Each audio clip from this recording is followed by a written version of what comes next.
ideology to us so clearly. My mother explained it to me when I was 3, and I've understood it ever since. I'm sure you have too. We're here to fight a crazy, crazy ideology. Gender ideology undermines the rule of law, enriches big pharma and professional groups who should know better, and masks women's oppression as the only oppressed majority in the whole world. It misleads and exploits and povertizes vulnerable people. And according to Dr. Az Hashim, who should know, it lasts about 5 years in most young people who transition, and then they bounce back. However, there is hope, because every one of you here has an important organ, a brain. You can question things, you can investigate, read, research, gather data, critique, test opinions, and discuss. You can disagree with people in a civilized fashion and lead a happy and successful life, which leads people to tend to believe what you say. We all live in sexed bodies, male or female, and we always will, whatever crazy laws we pass.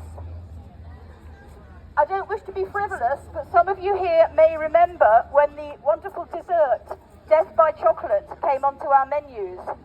The idea being that it was so wonderful that you would die from pleasure reading it. And I would like to extend that to say what we are suffering from now is death by abstract nouns. Now, abstract nouns are wonderful things. But fake concepts like identity, which just means sameness, I do have a first-class degree in Latin and Greek, so you can trust my word on this. I couldn't manage to bring my dictionary because it was too big. But idem in Latin just means the same. So when you say I have an identity, it just means I'm like her or I'm like him. Doesn't mean any more than that. It's a false concept. There are many others. Royalty, that just means those who are in charge. Mainly because they've got a big army and loads of money to pay them. That's all royalty means. Sanctity, holiness, they just mean special. They don't mean anything apart from the fact that if they can convince you that they're important, you will do what the people in charge say. Gender just means a type of something. Love, to love something means you value it. And that means to me that you don't just say, I have a lovely mushy feeling about you. It means you act in a way that shows that you value that person. And I hope we will all act in a way that shows that we value the female sex, the reproducer of our race. Freedom. Ask questions about these abstract nouns. Freedom for whom? Freedom from what? Don't just accept, oh, freedom is a great goal. Look a little deeper. Gender ideology rots organisations. I have a theory that it mainly takes over those who were rotten from the beginning. Yeah. I was lucky to get picked in 2016 by the wonderful Dr. Julia Long. Woo. And I was honoured to participate in the Pride demo for lesbian rights, where the lesbians laid down on the flag and we all made a big fuss. And at the time I was a humanist funeral celebrant.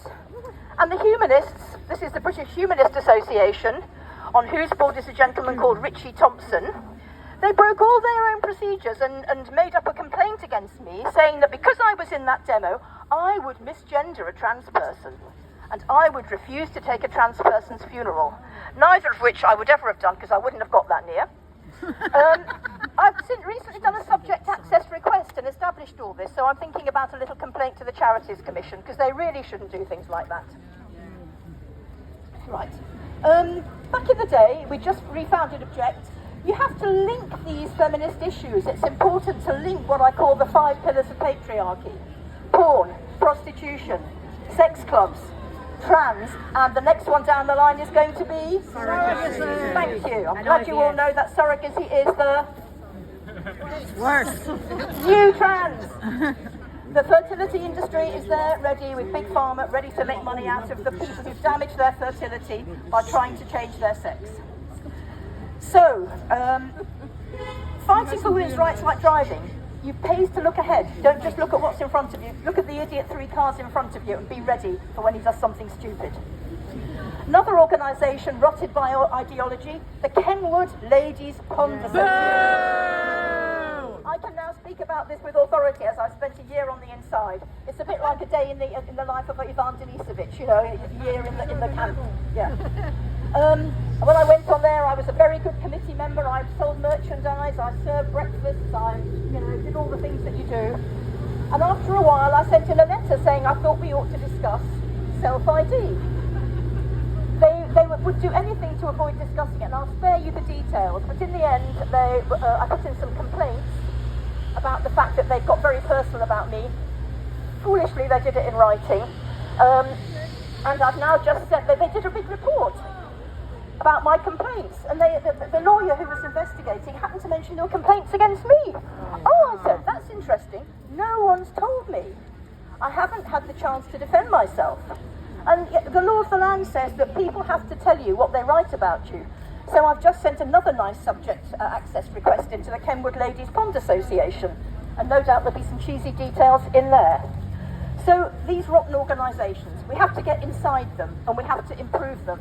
We can stand outside and wait, or we can get in there and we can disrupt and make a fuss.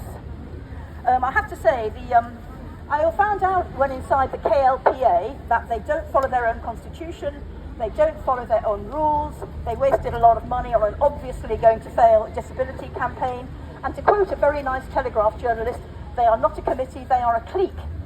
Yes. So while we're on organisations, I do hope you will all come and join us at the Fawcett Society. North London Fawcett Society is hosting an event, an author talk by a woman called Susanna Rustin, who has impeccable left-wing family credentials and has been a leader writer at The Guardian for many years. Yeah, you are hearing right, yeah. She's written a book called Sex, S-E-X-E-D, which I was going to hold up a copy of, but I haven't got enough arms. Saturday, November the 23rd, 2 o'clock at St Luke's Community Centre. It's on Eventbrite.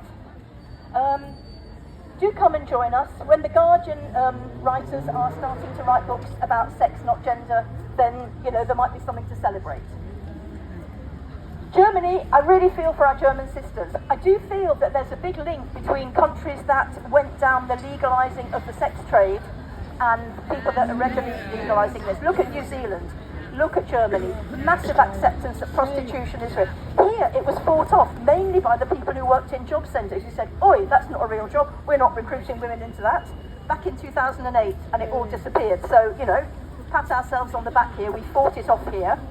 And that's why we need to engage on the other issues as well. Please do. They are all linked. If you use a woman for one purpose and not treat her like a human being, you will use a woman for another purpose and not treat her like a human being. So, German sisters, we feel for you. We are with you. And my little bit of German, wir stehen mit euch. Ja.